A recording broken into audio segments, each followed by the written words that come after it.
This is the age of anxiety. 1 in 3 clients contact me regarding some form of anxiety, and it's still on the rise.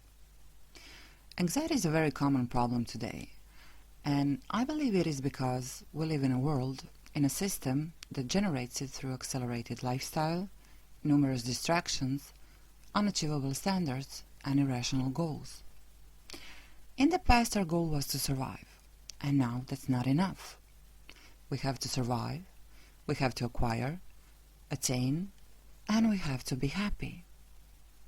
If we're not happy, that implies something is wrong with us.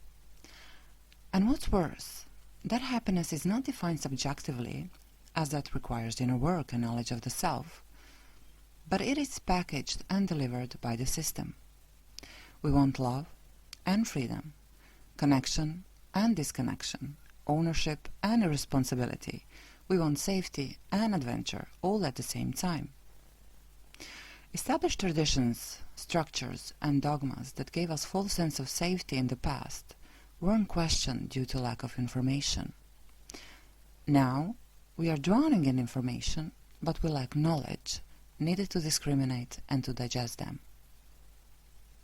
The more distractions, the less connection with the self. The less connection with the self, the more fear. Our insistence on security in a world of constant change and unpredictability brings about existential anxiety.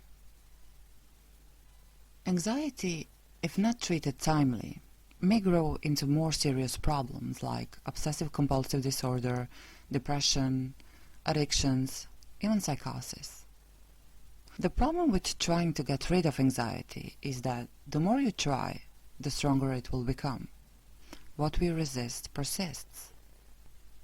Anxiety cannot be solved with numbing, negating, or waiting. It cannot be dissolved through thinking, because thinking itself is a sort of anxiety.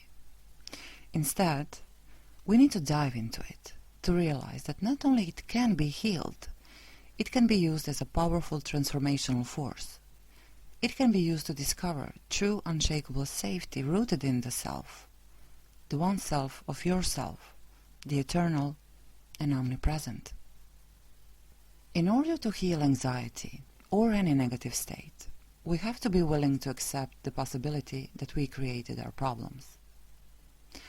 Following that, anxiety is created in time as a solution to a perceived inability to handle things and to be safe. It is a form of an escape. It sucks you out of yourself so that you appear to be there, but you're really gone. Anxiety is not a feeling. It is a state that prevents you from feeling and dealing with life. Feelings return you to yourself. Anxiety dislocates you from the self. Ironically, that dislocation from the self is what generates fear. As we can see, every state that we experience as negative has both positive and negative components. If there were no positive, the state wouldn't persist. So we need both positive and negative to create charge that manifests the state in material reality.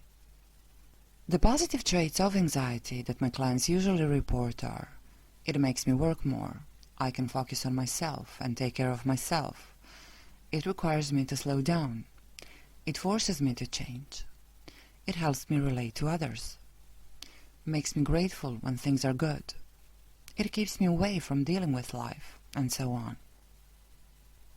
What is common when it comes to anxiety is that people feel as if they have no control over whether they suffer or whether they feel pleasure.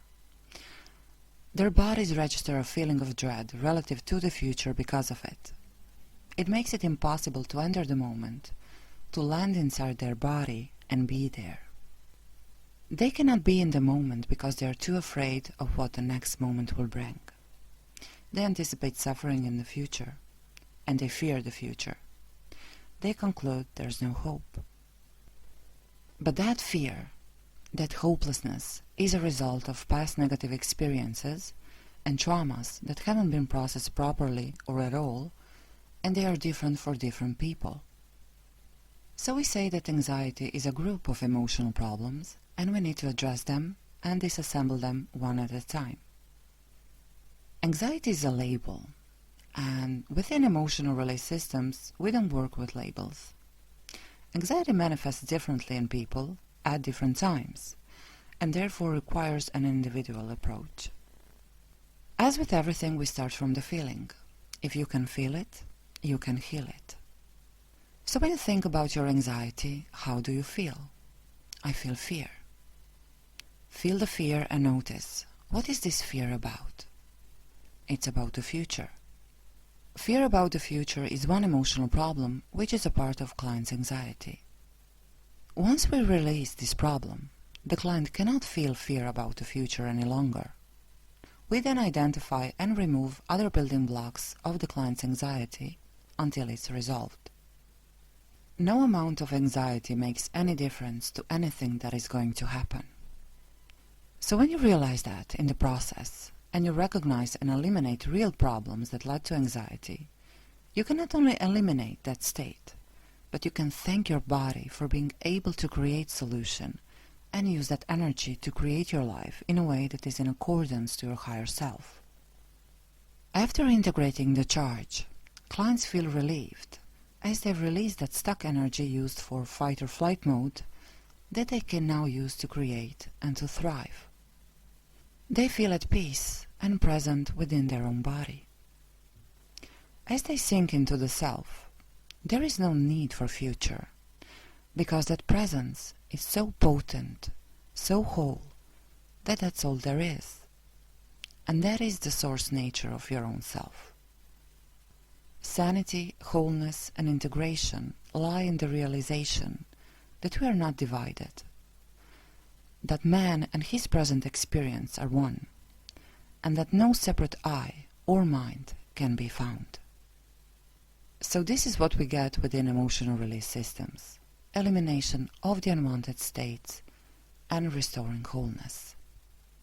So whether you are interested in resolving your own anxiety or to help other people and clients overcome it, I have amazing programs with great success rates that help so many people around the world. You can contact me on the link below or check my website.